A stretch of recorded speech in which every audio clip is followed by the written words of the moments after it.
Kondo-san.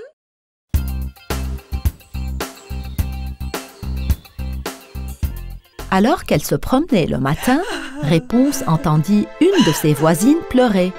Elle est immédiatement allée voir ce qui n'allait pas. Qu'est-ce qui ne va pas? Pourquoi est-ce que tu pleures?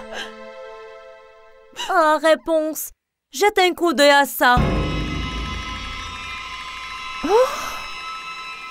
Tes poules! Où sont-elles parties? Oui, elles sont parties. Hier soir, j'ai nourri et chouchouté chacune d'entre elles. Aujourd'hui, elles sont parties. T'es sûre d'avoir verrouillé le poulailler? Peut-être que tu as oublié de le verrouiller, pense-y. La voisine de Réponse tend la main et lui montre le cadenas cassé. Mais qui a pu faire ça? J'aimerais bien le savoir. Ça a l'air parfait, ça me va bien.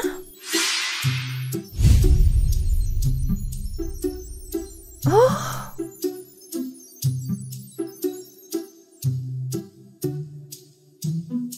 Réponse commença son enquête et espérait trouver tout ce qui pourrait la conduire à trouver le voleur.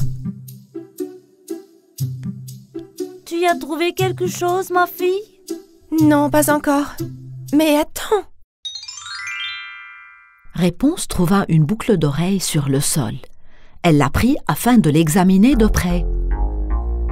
Je pense que le voleur a dû la laisser tomber. Au moins, nous savons maintenant que nous avons affaire à une femme.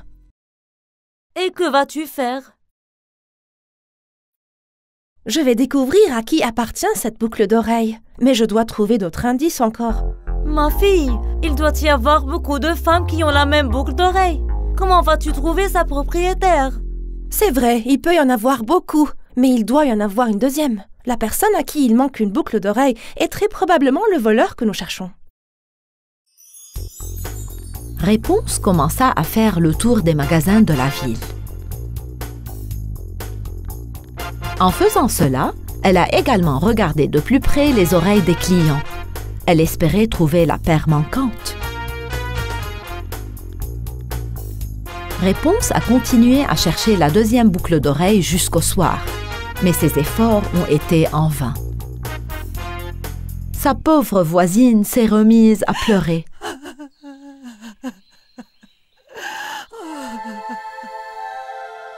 La nuit tomba alors, et elles retournèrent chez elles. Cette nuit-là, Réponse n'arrivait pas à dormir, réfléchissant à la façon de résoudre ce mystère. Elle repensait aux magasins dans lesquels elle était allée, se demandant si elle n'en avait pas oublié un. Au matin, en se lavant le visage, Réponse se rendit compte qu'elle n'était pas allée dans la boutique d'Evilia qui venait d'ouvrir. Evilia était surprise de voir Réponse entrer dans sa boutique si tôt le matin. Qu'est-ce qui t'amène ici? Les poules de ton voisin ne pondent plus d'œufs. Oh, je suis désolée d'entendre ça. Donc ça veut dire que tout le monde doit acheter des œufs et des poulets chez moi.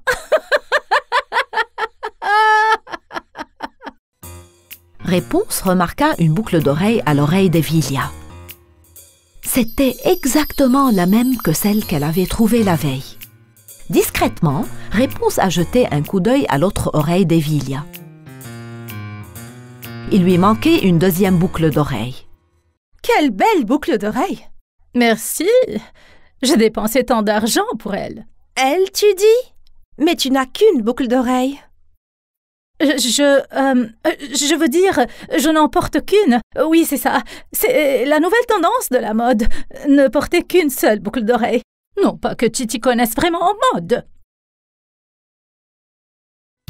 Réponse a quitté la boutique sans éveiller de soupçon. Elle trouvait étrange qu'Evilia ait ouvert un magasin d'œufs juste au moment où un voleur de poules était en liberté. Il doit y avoir un lien, pensa Réponse.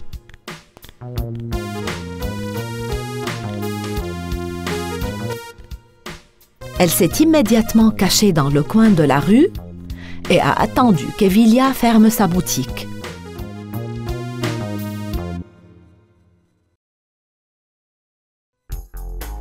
Dès qu'il a fait nuit, Evilia a fermé sa boutique et a regardé autour d'elle pour s'assurer que personne ne regardait. Une fois qu'elle a vu qu'il n'y avait personne dans la rue, elle s'est précipitée, marchant rapidement.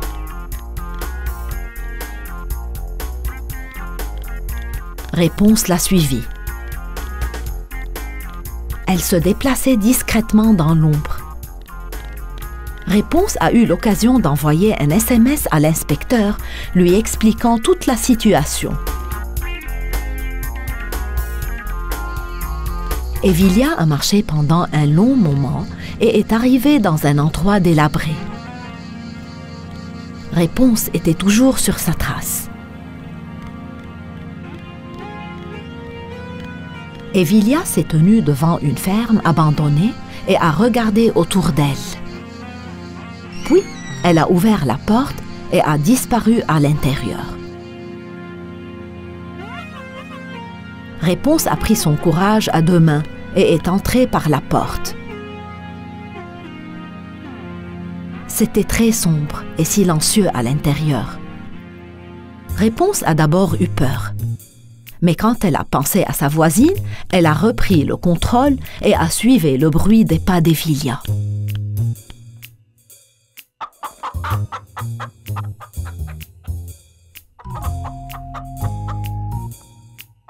Maintenant, je te tiens, Evilia.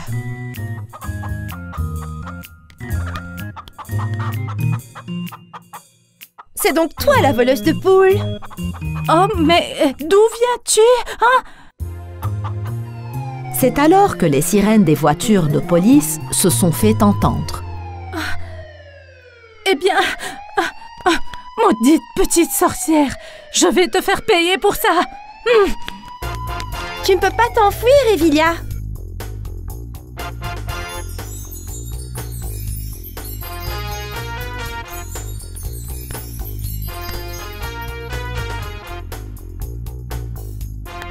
Pendant ce temps, le détective et les autres officiers ne pouvaient s'empêcher de rire d'Evilia.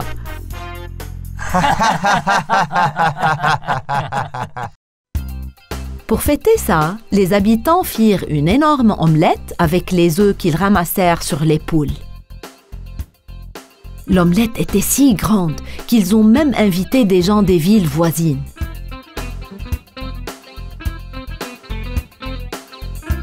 Cette nuit-là, Réponse dormit profondément, sachant qu'elle avait aidé de nombreuses personnes.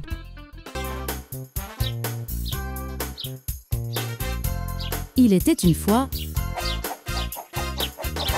Tout le monde se réveillait avec des cris dans la ferme.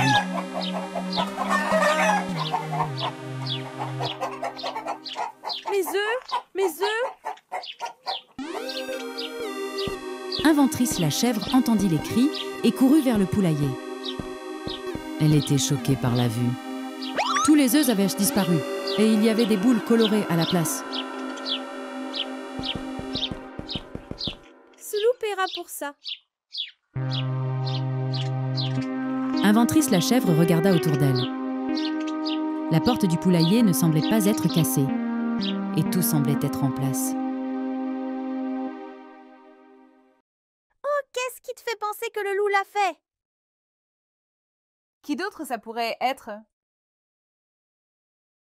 Vous devriez partir, mesdames, pour que je puisse inspecter l'endroit avec soin. Inventrice la chèvre examinait tout en utilisant sa loupe.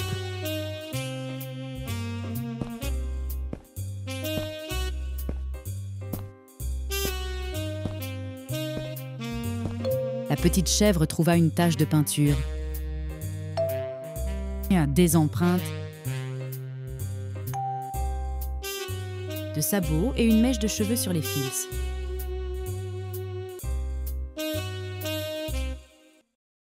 Ça ne peut pas être le loup! Inventrice la chèvre partagea ses découvertes avec les poules. Les poules furent surprises. J'ai besoin de plus de temps pour m'assurer que je suis sur la bonne voie. Je vais revoir les indices. Ne vous inquiétez pas, je trouverai vos œufs. Ce moment-là, Il se cacha derrière les bottes de foin et ramassa les boules colorées car il les prenait pour des œufs. Il s'est caché derrière les bottes de foin et ramassait les boules colorées qu'il prenait pour des œufs.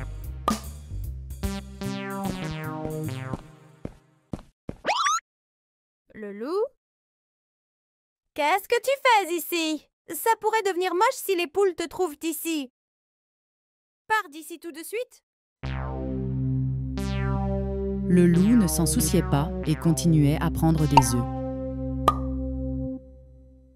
À ce moment-là, les poules entrèrent dans le poulailler et virent ce que le loup avait fait.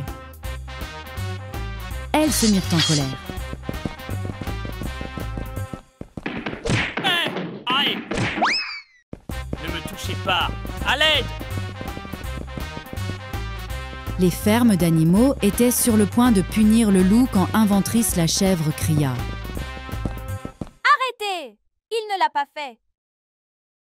Il ne l'a pas fait? Je ne l'ai pas fait? Non, non. Celle qui a pris les œufs, c'est Styliste la chèvre. Les empreintes de sabots. Le morceau de tissu. La tache de peinture sur le sol. À tout la désigne.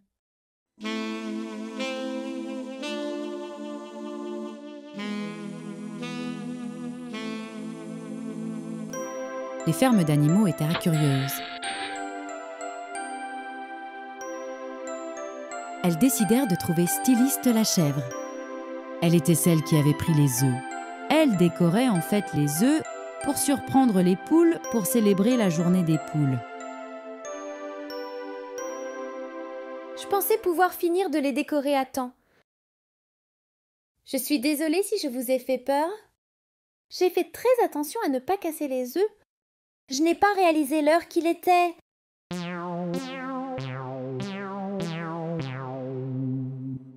Qu'ai-je pris alors?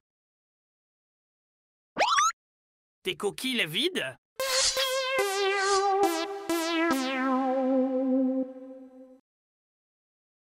Bonne journée des poules, mesdames! Tu es toujours là? Poursuivons-le, les filles!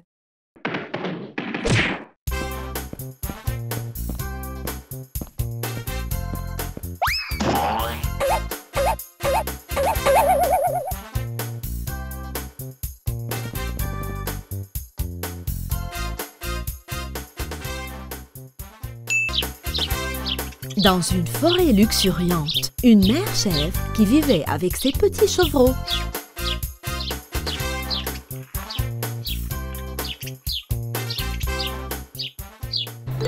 Un jour, mère chèvre emmena ses enfants en voyage à Istanbul.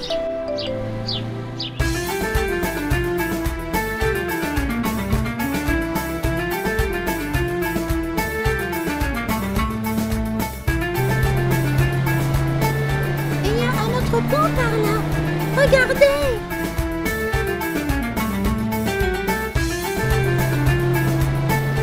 Quelle belle vue!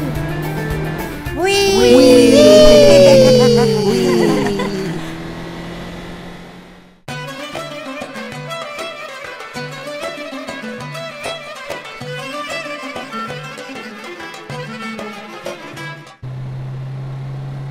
Nous ferons un peu de tourisme en bateau. Il y a beaucoup d'endroits à voir sur le Bosphore.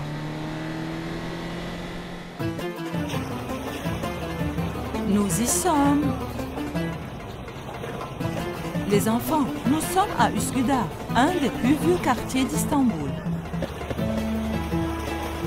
Cool! Nous pouvons prendre le ferry! Oui, les enfants, je pensais que nous pourrions voir plus du Bosphore si nous prenions le ferry.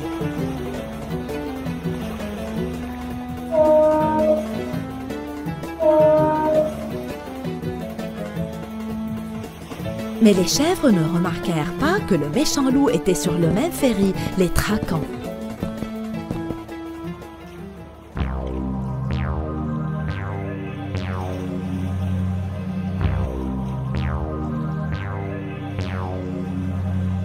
Ils apprécièrent vraiment la vue depuis le ferry. Regardez les enfants, c'est le palais de Dolmabahce, qui est maintenant un musée.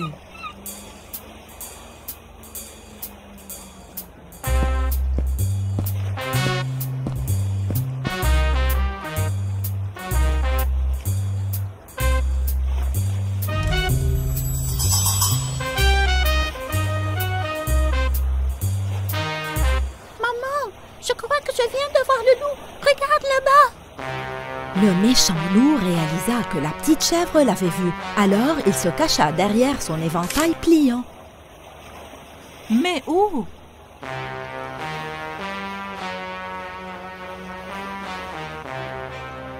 Où est-il?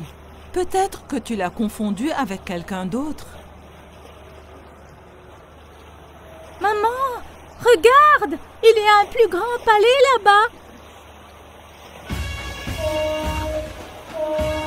Les enfants, c'est le palais Topkapi, le plus grand palais, qui a été construit après la conquête de Constantinople, aujourd'hui Istanbul. Les enfants, Istanbul a été le foyer de nombreux empires dans le passé, tels que les Romains, les Byzantins et les empires ottomans.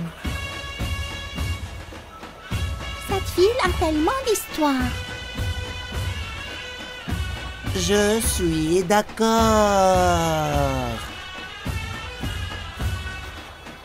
Venez les enfants, le ferry est sur le point d'accoster.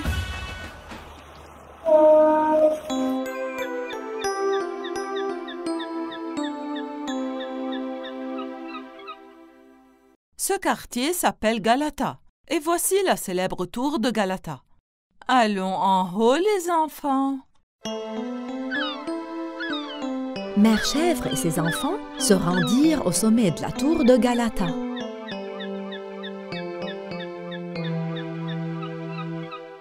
La vue est incroyable. La tour de Galata était le plus haut bâtiment du pays. Ezarfen Ahmed Çelebi était un aviateur ottoman légendaire qui portait des ailes et volait. Wow. Où a-t-il trouvé les ailes? Il a étudié le fonctionnement des ailes d'oiseaux. Il a donc calculé l'envergure nécessaire à son corps et a construit des ailes énormes.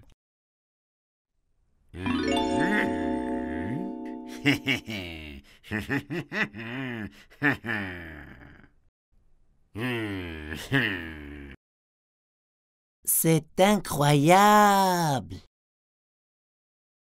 C'est une idée géniale. Je peux aussi porter des ailes pour voler au-dessus des petites chèvres et en kidnapper une. Pendant que Mère Chèvre parlait à ses chevreaux, une rafale de vent suivie d'une ombre apparut.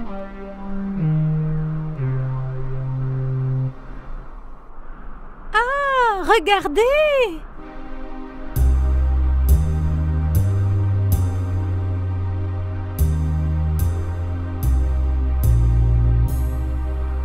Quelqu'un essaie d'imiter Ezarfen. Le loup descendit, battant des ailes qu'il portait, et obtint la plus jeune chèvre. Oh non!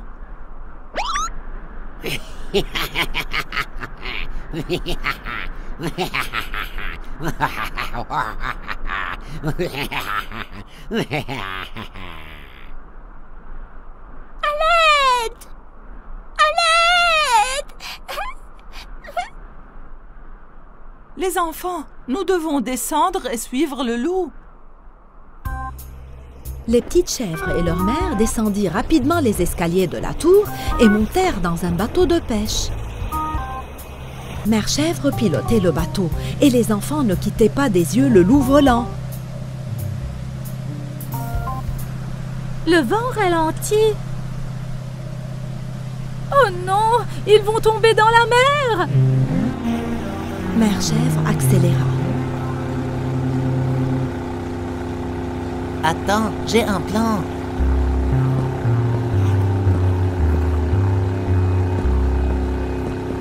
Maman, rapproche-toi du loup quand il commencera à descendre. Allez, formons une échelle. Les petites chèvres réussirent à monter assez haut en grimpant sur les épaules les unes des autres. Tiens, maman. Le loup battit des ailes, alors il commença à monter.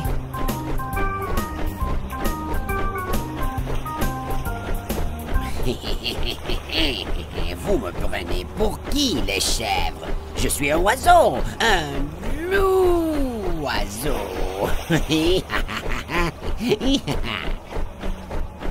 Mère Chèvre profita du fait que le vent s'était calmé pour s'approcher du loup.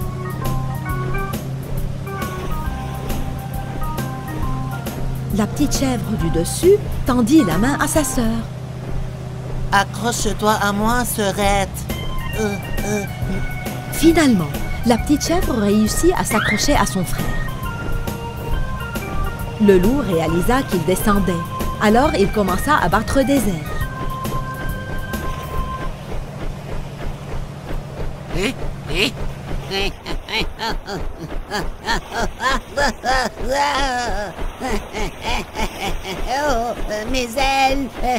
Mes ailes se déchirent. Oh non, oh non.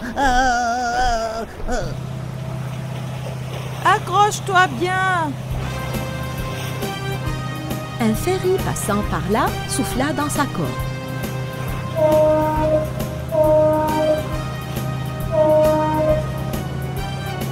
Le ferry allait heurter le loup s'il ne montait pas rapidement. Les chèvres furent sauvées lorsque Mère Chèvre braqua soudainement pour éviter une collision frontale avec le ferry. À l'aide! Je ne peux pas voler!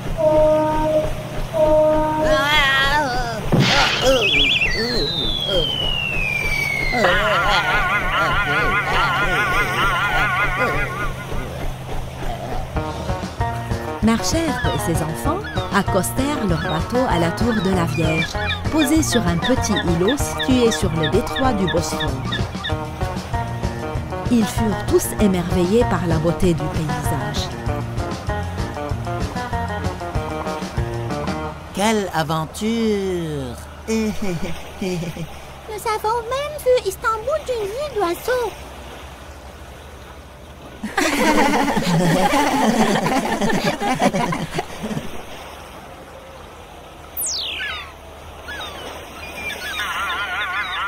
Méchant loup, quand allez-vous reprendre vos esprits? Mais regardez ce que vous avez fait.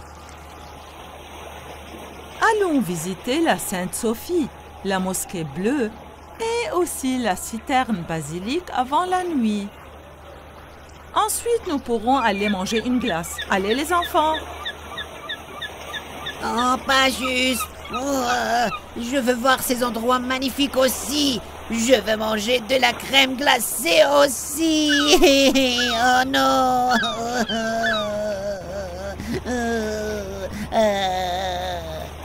Vous auriez aussi pu voir ces endroits merveilleux. Au lieu de cela, vous avez agi méchamment. Ne vous inquiétez pas, nous mangerons de la glace à votre place.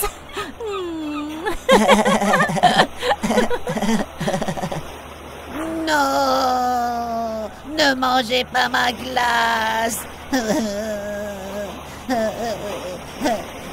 Officier, s'il vous plaît, laissez-moi y aller. Je veux voir ces endroits aussi. D'abord, tu dois purger ta peine, monsieur le loup. Et si tu te comportes bien, on te donnera de la glace.